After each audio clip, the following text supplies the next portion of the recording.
Gibran has a story.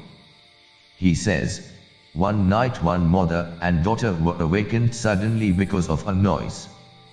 They both were sleepwalkers, and the time the sudden noise happened in the neighborhood they were both walking in the garden, asleep. They were sleepwalkers. It must have been a shock, because in sleep the old woman, the mother, was saying to the daughter that, because of you, you bitch, because of you, my youth is lost. You destroyed me. And now anybody who comes to the house looks at you. Nobody looks at me. A deep jealousy that comes to every mother when the daughter becomes young and beautiful. It happens to every mother, but it is inside. And the daughter was saying, you old rotten. Because of you I cannot enjoy life. You are the hindrance. Everywhere you are the hindrance, the obstacle. I cannot love, I cannot enjoy. And suddenly, because of the noise, they were both awakened. And the old woman said, my child, what are you doing here? You may catch cold. Come inside. And the daughter said, but what are you doing here? You were not feeling well and this is a cold night. Come, mother. Come to the bed. The first thing that was happening was coming from the unconscious. Now they are again pretending. They have become awakened. Now the unconscious has gone back. The conscious has come in. Now they are hypocrites. Your conscious is hypocrisy. To be truly honest with one's own memories, one will have to really pass through arduous effort. And you have to be true, whatsoever. You have to be nakedly true. You have to know what really you think about your father, about your mother, about your brother, about your sister really. And what you have in the past, don't mix, don't change, don't polish, let it be as it is. If this happens, then, Patanjali says, this will be a freedom. You will drop it. The whole thing is nonsense, and you will not like to project it again in the future.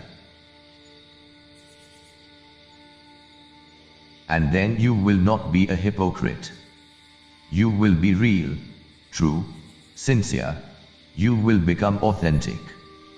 And when you become authentic, you become like a rock. Nothing can change you, nothing can create confusion. You become like a sword. You can always cut whatsoever is wrong. You can divide whatsoever is right from the wrong. And then a clarity of mind is achieved. That clarity can lead you towards meditation. That clarity can become the basic ground to grow beyond.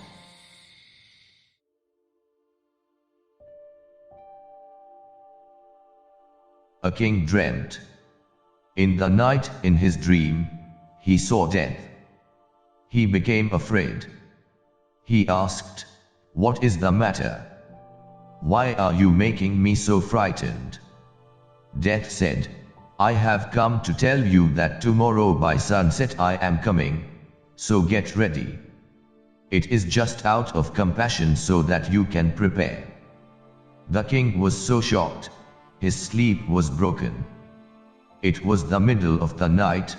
He called his ministers and he said, find people who can interpret the dream, because time is short.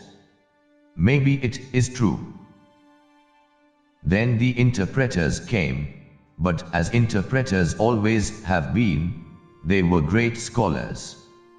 They brought many big books, and they started discussing and disputing and arguing. And the sun started rising, and it was morning.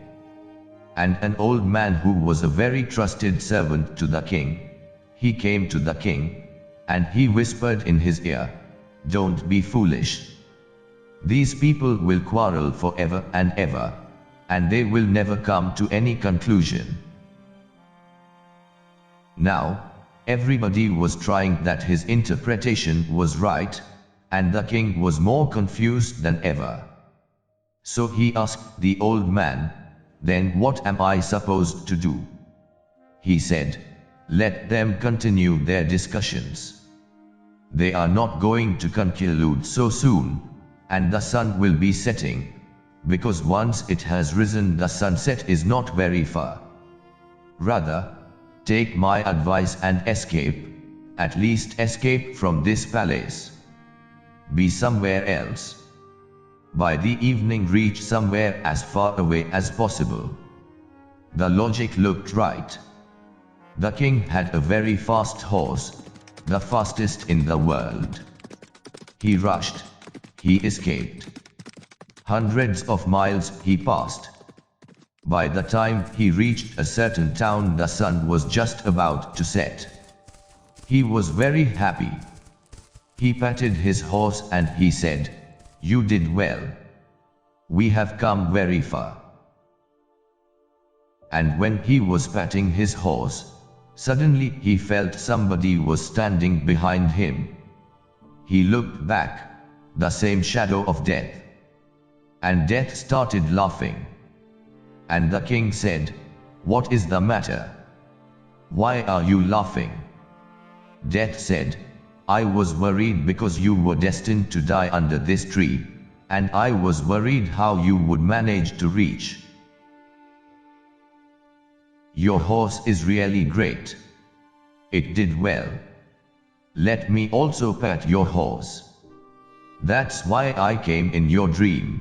I wanted you to escape from the palace because I was very worried how it would happen, how you would be able to reach.